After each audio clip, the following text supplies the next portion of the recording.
Memory is changing in the digital age in a number of ways, but the main thing we're seeing is that people are storing their memories in digital form. So where before we would have had shoeboxes of love letters at the back of the wardrobe, we could have had photograph albums stashed on the bookshelves, and now what we're seeing is that all of these memories are placed in digital format for some people. We still keep kind of objects and we still keep traces of ourselves, but a lot of those traces have become digital traces. And that means that although they keep the kind of narrative of what happened, they lose the kind of material culture. So we can't kind of see, feel, touch, taste, the kind of sensual qualities of history are changing. We no longer forget, we no longer can forget. So I think the digital age has completely changed our relationship to memory, both personally and also historically, sort of socially. My work on in this context of memory in a digital age focuses specifically on I'm calling digital inheritance, and I'm researching how people want to bequeath their personal data, inherit personal data from other people, and also make more use of it after someone passes away. There's a virtue in forgetting when it comes to digital memory.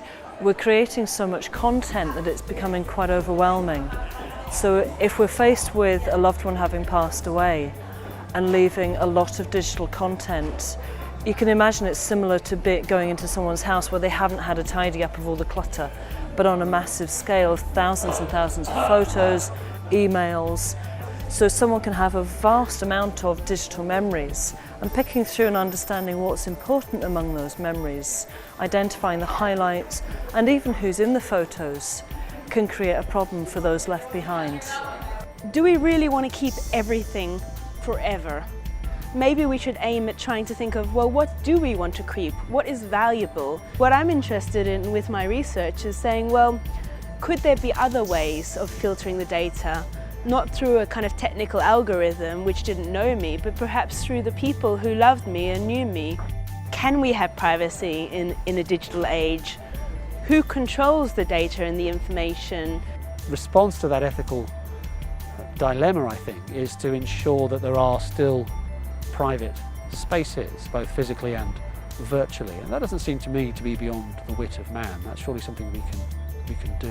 One of the questions, I guess, is how all these digital memories affect our notion of self. We may find that as we grow older and we have this digital content, we can re-immerse ourselves in our own digital memories and stop living in the real world.